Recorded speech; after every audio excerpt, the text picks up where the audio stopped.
नमस्कार, आपकी आवाज आप देख रहे हैं, आपके साथ मैं श्वेता राजपूत। दिल्ली की पूर्व सरकार यानी कि आम आदमी पार्टी की सरकार में हुए क्लासरूम निर्माण घोटाला मामले में ईडी ने 37 ठिकानों पर छापेमारी की है। क्लासरूम घोटाले में दिल्ली सरकार के पूर्व मंत्रियों और निजी ठेकेदारों पर ईडी ने शिकंजा कसा है। ईडी का यह एक्शन एंटी करप्शन ब्यूरो की एफआईआर के आधार पर हो रहा है। आखिर क्या है क्लासरूम घोटाला और कैसे आम आदमी पार्टी की ये पूर्व सरकार सवालों के घेरे में गए, आप भी दीजिए अपनी राय, लेकिन उससे पहले खास रिपोर्ट देखिए।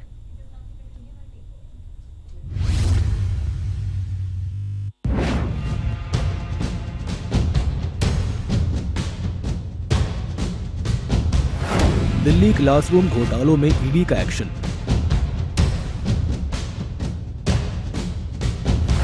कॉन्ट्रैक्टर्स और ठेकेदारों के 37 ठिकानों पर एक साथ छापा। दिल्ली के पूर्व उप मुख्यमंत्री मनीष सिसोदिया को एसीबी का दूसरा समन। 20 जून को हाजिर हो मनीष सिसोदिया। एक बार फिर राजधानी दिल्ली में सियासत गर्म होने वाली है। एक बार फिर दिल्ली की पूर्व सरकार यानी केजरीवाल सरकार के साथ केंद्र सरकार का विवाद बढ़ने वाला है। हालांकि मामला ईडी का है, शिक्षा के नाम पर घपले और घोटालों का है, लेकिन जैसा कि हर बार किसी भी जांच को प्रभावित करने के लिए आम आदमी पार्टी केंद्र सरकार पर निशाना साधती रही है, वही एक बार फिर देखने को मिल सकता है। अब पूरा मामला क्या है वो भी जान लीजिए। दरअसल राजधानी दिल्ली में क्लासरूम निर्माण घोटालों के मामले में ईडी ने एक्शन लेते हुए दिल्ली के कई ठेकेदारों और निजी कंपनियों पर छापे मारे हैं। ये कार्रवाई दिल्ली पुलिस और एसीबी द्वारा दर्ज की गई एफआईआर से संबंधित है, जिसमें सरकारी स्कूलों में अतिरिक्त क्लासरूम बनाने में कथित अनियमितताओं की जांच की जा रही है। आपको बता दें कि क्लासरूम घोटाला मामले में केजरीवाल सरकार के पूर्व शिक्षा मंत्री मनीष सिसोदिया और सत्येंद्र जैन का नाम भी सामने आया है। ईडी की टीम अब दिल्ली के अलग अलग इलाकों में छापेमारी कर रही है।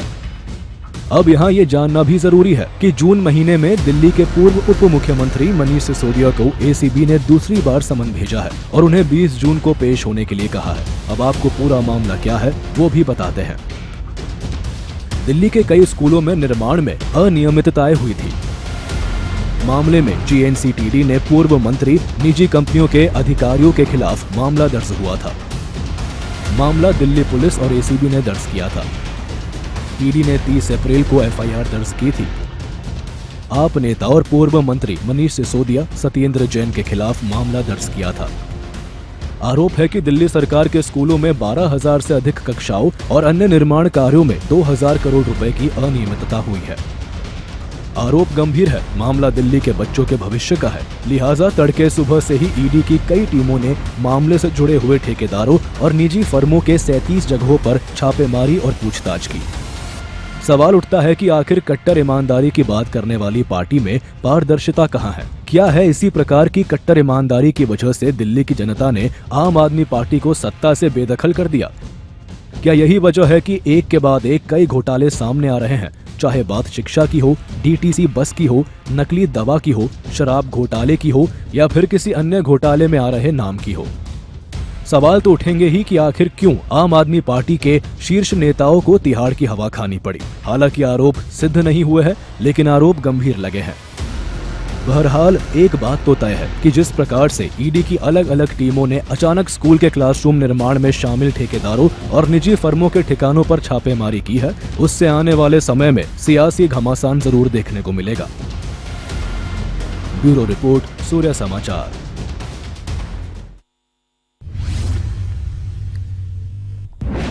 तो रिपोर्ट आपने देखी कि किस प्रकार से ईडी की छापेमारी चल रही है। ऐसे में कई सवाल उठते हैं और ये सवाल जो है वो ये कि क्या भ्रष्टाचार के आरोपों की वजह से केजरीवाल सरकार गई थी?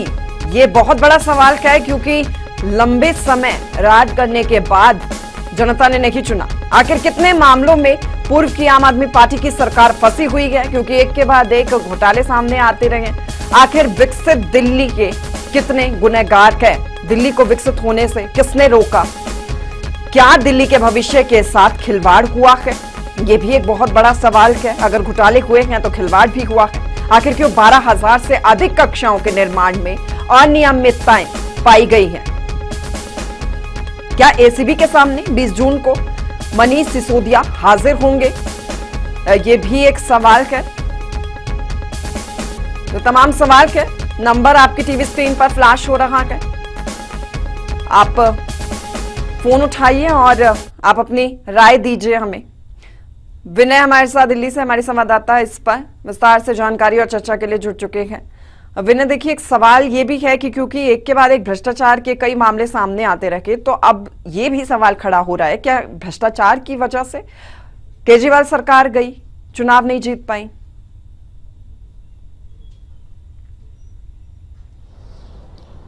देखिए, बिल्कुल कई तरह के आरोप आम आदमी पार्टी की जब दिल्ली में सरकार थी तब उन पर लगे, और सबसे बड़ा आरोप आबकारी नीति जो केजरीवाल सरकार ने बनाई थी उसके घोटाले का था। और अब एक और मामला सामने आ रहा है जिसमें कि दिल्ली के स्कूलों के क्लासरूम निर्माण में घटिया क्वालिटी और घटिया जो स्टैंडर्ड है उसके हिसाब से बनाए जाने का आरोप है। और इसी को लेकर ईडी की तरफ से 37 अलग ठिकानों पे छापेमारी की गई। एसीबी ने दरअसल ये मामला दर्ज किया था, उसके बाद ईडी ने इस पर अपना एक्शन शुरू किया है। और ये बताया जा रहा है कि दिल्ली के जो सरकारी स्कूल हैं उसमें 12,000 से ज्यादा क्लासरूम में के निर्माण का यह पूरा मामला जुड़ा हुआ है। अब चूंकि उस समय दिल्ली के शिक्षा मंत्री मनीष सिसोदिया थे, पीडब्ल्यूडी मंत्री सत्येंद्र जैन थे, तो ऐसे में इन दोनों को बुलाया भी गया था पूछताछ के लिए। हालांकि अभी तक मनीष सिसोदिया ने इस पूछताछ से के लिए छूट मांगी थी। 20 तारीख को उन्होंने जाना है, देखना होगा वो जाएंगे नहीं जाएंगे। लेकिन इस बीच ईडी ने अपनी कार्रवाई तेज की है, 37 ठिकानों पर आज छापेमारी दिल्ली के अलग अलग जगह की है। आरोप यह है कि जो क्लासरूम का निर्माण किया गया उसको घटिया क्वालिटी का निर्माण किया गया। जो बजट एक क्लासरूम को निर्माण के लिए दिखाया गया वो उसके लायक नहीं था, क्योंकि ये कहा जा रहा है कि क्लासरूम के निर्माण के लिए तकरीबन 4 से 5 लाख रुपए का बजट ठीक ठाक है, लेकिन यहाँ पे जो बजट लगाया गया वो कई गुना ज्यादा था। यानी कि 4-5 लाख रुपए से कई गुना ज्यादा बजट में क्लासरूम तैयार किया गया। और जिस क्लासरूम की लाइफ 50 से 60 साल होनी चाहिए वो भी उतनी नहीं दिखी इस निर्माण में। और क्योंकि इससे साफ जाहिर हुआ कि घटिया क्वालिटी का निर्माण ज्यादा खर्चे पर किया गया है। यह भी इसमें आरोप लगाए गए कि जो निर्माण करने वाले ठेकेदार हैं आम आदमी पार्टी से जुड़े लोग हैं वो, और इसके अलावा जो डिजाइनर यानी कि जो आर्किटेक्टर हैं, जो आर्किटेक्ट करते हैं पूरी बिल्डिंग को, वो भी आम आदमी पार्टी से जुड़े हुए थे। यानी कि ठेकेदारी देने में भी अनियमितताएं बरती गई, ज्यादा खर्चा किया गया क्लासरूम निर्माण में और घटिया क्वालिटी के क्लासरूम बनाए गए। तो इसी को लेकर आज ईडी की तरफ से 37 अलग अलग ठिकानों पर छापेमारी की गई, जिसमें कि अधिकतर वो ठेकेदार जिन्होंने क्लासरूम निर्माण का ठेका लिया उनसे उनके यहाँ पे ईडी की तरफ से ये छापेमारी की गई। अब देखना है कि जो 20 तारीख की डेट है जब मनीष सिसोदिया को पेश होना है कि मनीष सिसोदिया पेश होते या नहीं, क्योंकि इससे पहले सत्येंद्र जैन को बुलाया गया था, उनसे पूछताछ की गई उन्होंने।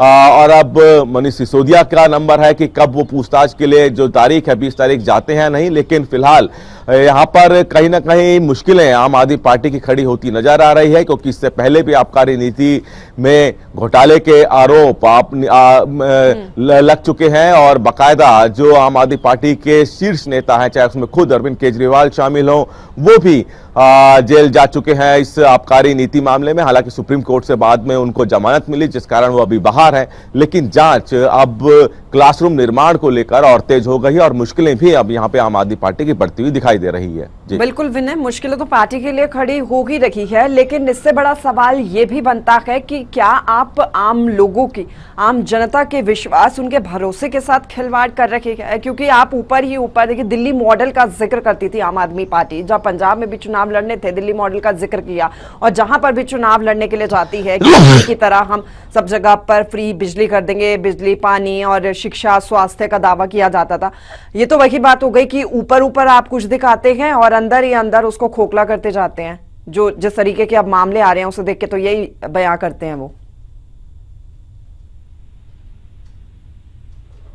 देखिए, आम आदमी पार्टी की सरकार हमेशा अपने स्वास्थ्य और शिक्षा का उदाहरण दूसरे राज्यों में देती रही, लेकिन दिल्ली जिस राज्य में उन्होंने ये शिक्षा और स्वास्थ्य का मॉडल खड़ा करने की जो दूसरे राज्यों में कोशिश की, वो मॉडल दिल्ली में ही धाराशाही हो गया।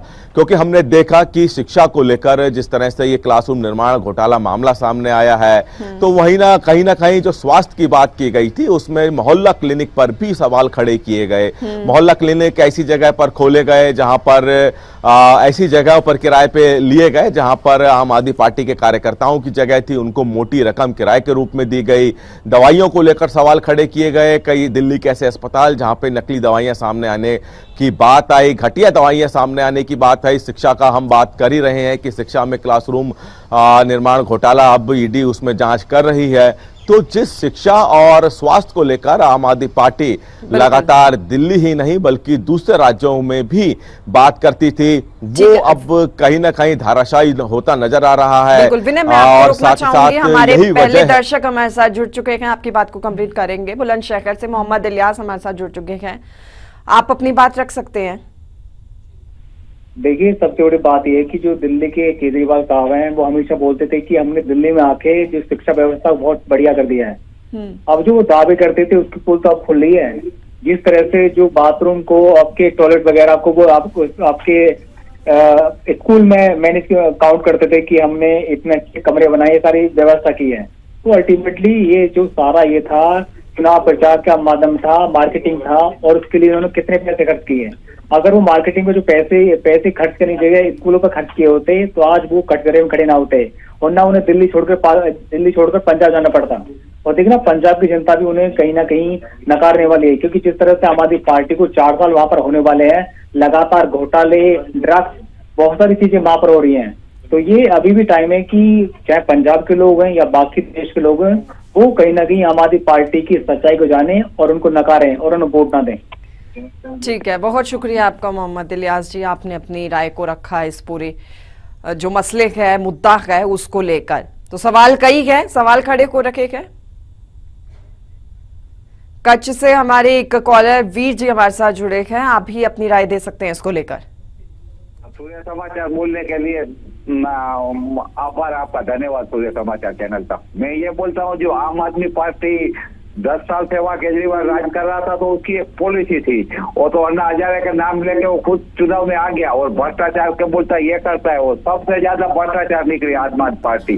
जो जितनी स्कूल बनाई है ना मैडम, वो 4 लाख के जगह पे वो 20-20, 25-25 लाख का वो टेंडर दिया है, वो काम भी 4 लाख का भी नहीं किया है। सारा पैसा वो क्या ठेकेदार के द्वारा वो केस में दिखाते थे आम आदमी पार्टी को चुनाव लड़ने के लिए। जो पूरा जो उसको वर्कर है ना, उसको ठेका मिलता था, और जो मार्शल रखता था बस में वो भी उसको ही लगा रहे थे। आम आदमी पार्टी के सारे जो आदमी वर्कर होते हैं उसको सारे काम दे देते थे, और सारा पैसा इकट्ठा करता था, फिर आम आदमी के लिए भ्रष्टाचार में लगा रहा था। जो शराब का घोटाला किया वो भी उसका ही वर्कर, वो बड़े बड़े पैसे वाले बन गए हैं। मैडम, आभार आपके लिए बोलने दिया। ठीक है, बहुत शुक्रिया जी, आपने अपनी राय को रखा इस पूरे मसले को लेकर। सवाल है कई, और विनय क्योंकि हमारे साथ चर्चा कर रखे हैं लगातार इसको लेकर। अब विनय, देखिए, दिल्ली में ज्यादा विकास नहीं हुआ अगर आम आदमी पार्टी की सरकार में, तो उसके लिए कितने गुनहगार अभी, क्योंकि केजरीवाल का खुद नाम सामने आ चुका है, मनीष सिसोदिया, सत्येंद्र जैन, तमाम बड़े बड़े नेताओं, बड़े बड़े दिग्गजों का नाम सामने आया है, अभी और ऐसी परतें खुलना बाकी है। देखिए, इससे पहले इन तमाम आम आदमी पार्टी के बड़े नेता, जिसमें खुद अरविंद केजरीवाल भी शामिल हैं, उनका नाम आबकारी नीति जिसमें घोटाले की बात की गई उसमें सामने आया, ये सब जेल गए। और अब जब क्लासरूम निर्माण मामले की बात जब सामने आई है, तो लाजमी है कि जब जांच का दायरा बढ़ेगा तो परतें और भी खुलेंगी। अभी सिर्फ आम आदमी पार्टी के मनीष सिसोदिया और सत्येंद्र जैन से को नोटिस किया गया है, जिसमें सत्येंद्र जैन शामिल हुए पूछताछ में। मनीष सिसोदिया 20 तारीख को शामिल होंगे। लेकिन क्या इस जांच के दायरा में और भी बड़े नेता चपेट में आएंगे? क्या अरविंद केजरीवाल और तमाम जो बड़े चेहरे हैं आम आदमी पार्टी के, क्या उनके तक ये जांच का दायरा पहुंचेगा? ये भी देखना होगा, क्योंकि जब आबकारी नीति की जांच की शुरुआत हुई थी तब इसी तरह से आम आदमी पार्टी के जो अन्य जो कार्यकर्ता हैं उनसे ये जांच शुरू होते होते अरविंद केजरीवाल तक पहुंची थी। और अब जब क्लासरूम निर्माण मामले में सत्येंद्र जैन और मनीष सिसोदिया जब जांच के दायरे में आए हैं तो देखना होगा कि जब जांच आगे बढ़ेगी, क्योंकि अब लाजमी है कि जांच शुरू हुई है तो पूछताछ चलेगी और हो सकता है कि जो ठेकेदार हैं जिनको लिए कहा जा रहा है कि आम आदमी पार्टी के करीबी हैं, जिनको क्लासरूम निर्माण का ठेका दिया गया, उनसे भी पूछताछ होगी। और जो अन्य जो लोग इस पूरे मामले में जुड़े हुए हैं जब उनसे पूछताछ होगी तो लाजमी है कि ये जाना जाएगा ईडी की तरफ से कि क्या और भी लोग इसमें शामिल हैं, और अगर उनके नाम इसमें आते हैं तो इसमें कोई दो राय नहीं कि एक बार फिर से आम आदमी पार्टी की मुश्किलें बढ़ेंगी। हमने देखा था इससे पहले जब आबकारी नीति मामले में ईडी की तरफ से जांच हो रही थी तब इसी तरह से तमाम आम आदमी पार्टी के बड़े नेताओं को पूछताछ के लिए बुलाया गया था। बाद में उनकी गिरफ्तारी हुई, मामला कोर्ट गया, सुप्रीम कोर्ट से बेल मिली, तब जाके आम आदमी पार्टी के जो बड़े चेहरे हैं वो जेल से बाहर आए। अब जब क्लासरूम निर्माण मामला है इसमें भी अब उसी तरह से जांच शुरू हुई है। ईडी ने आज 37 जगहों पर छापेमारी की है। इन 37 जगहों पर जो छापेमारी हुई है देखना है कि ईडी को क्या इन 37 जगहों से मिला है, क्या कोई पुख्ता सबूत ईडी के हाथ लगे हैं, और अगर पुख्ता सबूत हाथ लगे हैं तो उसमें और किस किस के नाम। ठीक है विनय, एक और कॉलर हमारे साथ जुड़े हैं, आपको रोकना चाहूंगी मैं यहाँ पर। संदीप नोएडा से हमारे साथ जुड़ चुके हैं। संदीप जी, आप भी अपनी राय दे सकते हैं इस पूरे मसले को लेकर। जी नमस्कार मैम, मैं नोएडा नहीं, मैं दिल्ली से बोल रहा हूँ जी। और आप मैम ये रिपोर्ट दिखा रहे हैं कि किस प्रकार से घपले और घोटाले दिल्ली में हुए हैं। यकीन मानिए मैं दिल्ली में तब आया था जब अरविंद केजरीवाल इस क्रांतिकारी बदलाव लेकर दिल्ली में आए थे, जो राजनीति में शुचिता की बात करते थे, पारदर्शिता की बात करते थे जी। लेकिन यकीन मानिए जो पिछले 10-15 सालों का मेरा जो अनुभव रहा है, इनसे बड़ा भ्रष्टाचारी, इनसे बड़ा घपला और घोटालेबाज आदमी मैंने कहीं नहीं देखा। आप जरा कल्पना करें मैम, 12,000 स्कूलों क्लासरूम बनाने की बात, एक स्कूल में सबसे अधिक 50 क्लासरूम होते हैं, तो 12,000 क्लासरूम का मतलब हुआ तकरीबन 2 से 2,500 क्लासरूम, यानी कि 200-250 स्कूल बन सकते थे। लेकिन इस आदमी ने किसी भी विभाग को नहीं छोड़ा, चाहे वो बिजली हो, चाहे वो सड़क हो, कोई ऐसा डिपार्टमेंट नहीं। यहाँ तक कि इसने घर घर जो नहीं दारू पीता था, शराब पीता था, वहां तक इस आदमी ने पहुंचाने का काम किया। सूखे नशे पर विराम लगाने की बात करता था पंजाब में, और ये आदमी घर घर सूखा नशा पहुंचा दिया पंजाब में। तो ऐसे लोग राजनीति को और दूषित करते हैं, तो कहीं ना कहीं इन सब चीजों पर विराम जरूर लगना चाहिए। और आम जनता को, ऐसे आम आदमी को जिनके 2 नहीं, 4 नहीं, 10-10 मुखौटे लगाकर राजनीति में आते हैं, ऐसे लोगों को पहचानने की उनमें शक्ति होनी चाहिए, जिससे इस प्रकार के घपलों और घोटालों पर विराम लग सके। मैम ठीक है, धन्यवाद मैम, बहुत शुक्रिया, आपने अपनी राय को रखा।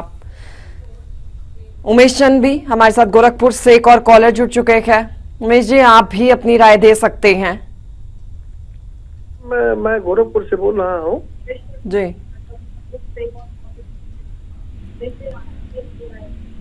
जी मैं गोरखपुर से बोल रहा हूँ। जी उमेश जी, आपकी आवाज हम सुन पा रहे हैं, आप अपनी बात रख सकते हैं।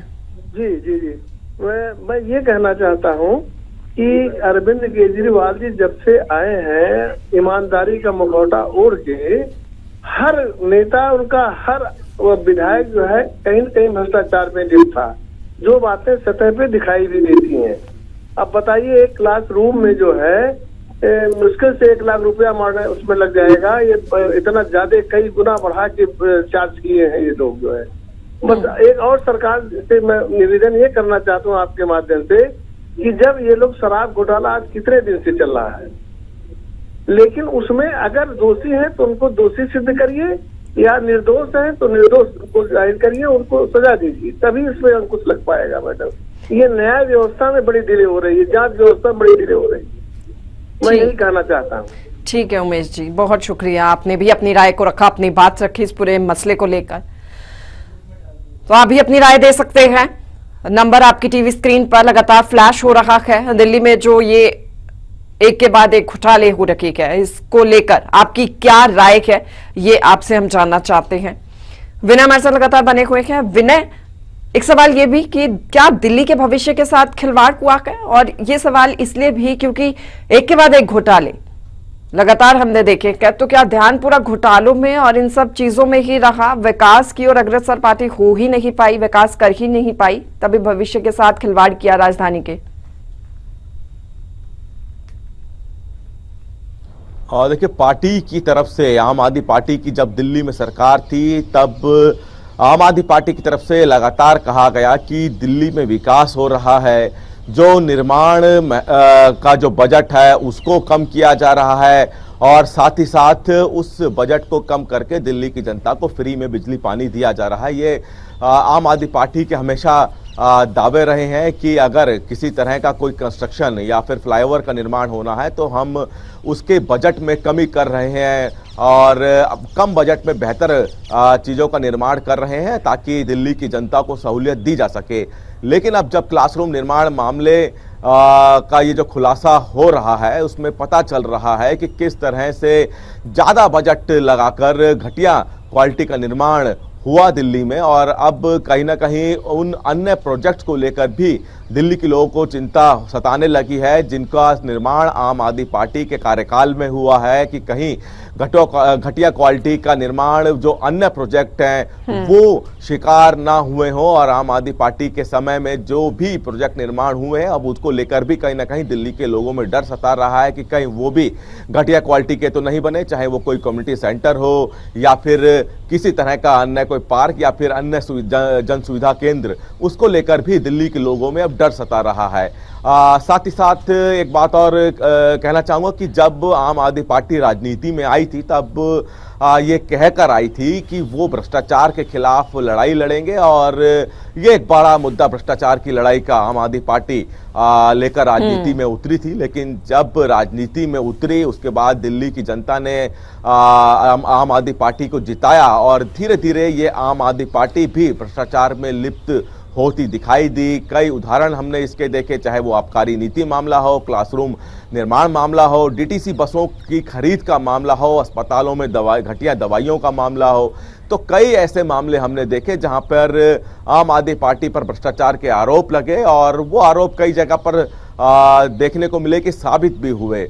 और इसीलिए ये कहा गया कि जिस आम आदमी पार्टी पर दिल्ली के लोगों ने भरोसा किया वो भरोसा आम आदमी पार्टी ने तोड़ा और यही वजह रही कि आम आदमी पार्टी इस बार सत्ता में नहीं आई और दिल्ली के लोगों के सामने वो मुखौटा जो कि आम आदमी पार्टी ईमानदारी का लेके चल रही थी वो मुखौटा उतरा और दिल्ली की जनता ने सरकार बदली, पार्टी बदली और अब देखना होगा कि आम आदमी पार्टी का जो राजनीति भविष्य है वो कहाँ जाता है, क्योंकि लोगों के सामने लगातार आम आदमी पार्टी के कार्यकाल के समय में जो भ्रष्टाचार के मामले आए वो उजागर हो रहे हैं। अब न सिर्फ दिल्ली बल्कि चूंकि आम आदमी पार्टी लगातार, पंजाब में भी आम आदमी पार्टी की सरकार है, आम आदमी पार्टी की पंजाब में सरकार है और ऐसे में वहां पे लुधियाना बाई इलेक्शन भी है, तो वहां पे देखना होगा कि क्या पंजाब के लोग आम आदमी पार्टी पर भरोसा जताते हैं नहीं। इसके अलावा भी हमने देखा है कि आम आदमी पार्टी ने दिल्ली के और पंजाब के अलावा कई राज्यों में चुनाव लड़े, बिल्कुल, लेकिन वहां पर वो सफल नहीं हो पाई है अपने दिल्ली मॉडल को लेकर। बहुत शुक्रिया आपका विनय, तमाम जानकारी आपने दी और साथ ही साथ विस्तार से चर्चा भी की।